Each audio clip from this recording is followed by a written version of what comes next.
like I said, this next piece is a little bit about how a specific Gershwin song is put together. And for that, I've picked I Got Rhythm.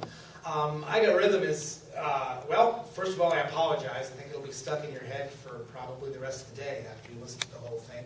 And it's amazing how much Gershwin can do with very little. I Got Rhythm is really a case of variations on a theme. Gershwin himself was very aware of this because much later, after writing the song, he would write an entire orchestra piece called Variations on I Got Rhythm, where he would vary it further. But here's the idea. I Got Rhythm, when you think about it, really features 4 notes. Really 4 notes that are part of what we call the pentatonic scale of 5 notes. A lot of jazz is based on a scale of just 5 notes. And what Gershwin does is he takes, if there were, if you were playing this on the piano here, and I'm even going to leave out the black keys for a second, but by skipping this one in between here, what you really get is, I got rhythm, I got music. It's really the same 4 notes, we're just skipping that note. And then you're kind of taking it a little bit different and rushing in with that extra piece called Who Could Ask for Anything More.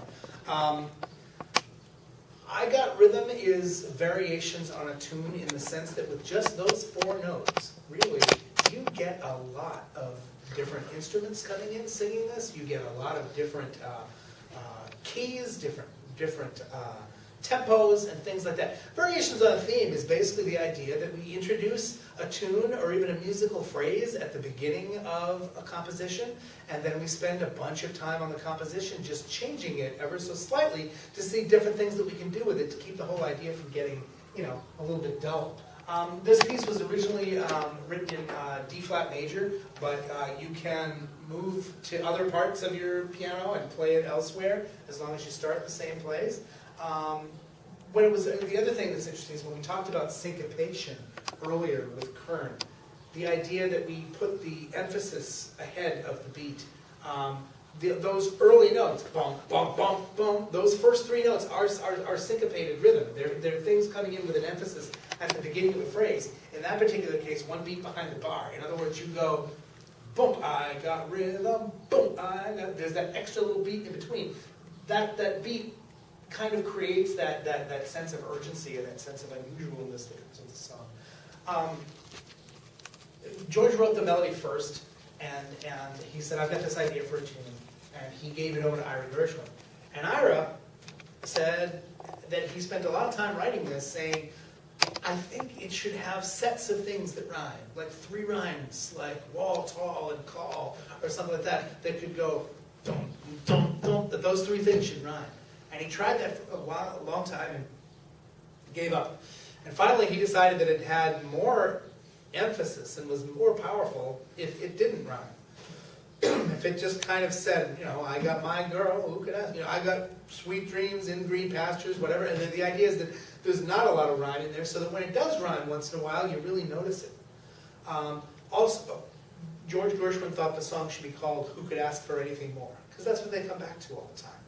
And Ira said the psychology of the song is such that the phrase, I got rhythm, is what you really associate with the song, and it's the most urgently expressed, and that's what it should be called. And I think he's right. When you think about it, it's weird, but Who Could Ask for Anything More kind of rushes in as sort of an afterthought. In the version that you hear, you will hear not only the initial person singing it, then you'll hear someone else singing it. Then you'll hear it changed into a slightly different rhythm. You'll hear different instruments sing it. You'll also hear a big tap break happen. A lot of these shows in the 30s are really heavy tap shows. Tap dancing, especially on Broadway in the 1930s, is a huge deal. When we talk about Vincent Yeoman's play No No Nanette, when we talk about a show like, well, Crazy for You felt, chipped in with that spirit. Most shows of the 30s, some Cole Porter, really relied on tap, and sometimes the orchestra, you'll hear them just take a break, and the rhythm of the tap dancing feet themselves kind of carry the melody. You get a lot of that in this, and I Got Rhythm is no exception.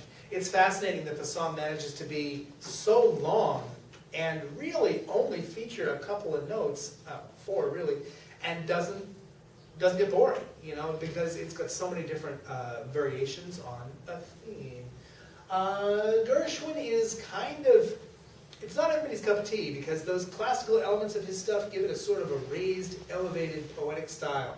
Yes, he's capable of a phrase like, well, not a terribly grammatically correct phrase like "I got rhythm," but a lot of his stuff, it just has a certain tone to it. It's really, you hear the jazz, but you hear the classical in it, and it kind of, some people it's their favorite stuff that we cover in a class like this, and for some people it's just a little archaic and sounds a little old. But it's truly American, and perhaps if nothing else, Gershwin is one of those people that even composers in Europe will list among the great composers, and yet born here in New York City and is one of our own. The next unit that we talk about in here is a rare opportunity for me to talk about two of my favorite things in the world, musical theater and baseball. We're going to get a little tiny bit of baseball history next time when we talk about a composer named Vincent Youmans, who would probably not be a name that we would be talking about, and his one really major successful piece, a musical called No No Nanette, would probably not be something worth historically talking about, were it not for its role in baseball history. I would say if you don't already know the story, don't spoil it for yourself. It'll be an interesting one that we'll talk about next time. And I'll try to get the paper together for everybody and everything else. I know those things are coming in. Thank you so much for sticking with us. It's been a real pleasure. I feel like we really kind of have our rhythm finally on these things, so hopefully that's the case for you too. And please feel free, send me your comments, your emails, your thoughts. Keep those coming. Thanks again, and I'll join you next time for Vincent Youmans.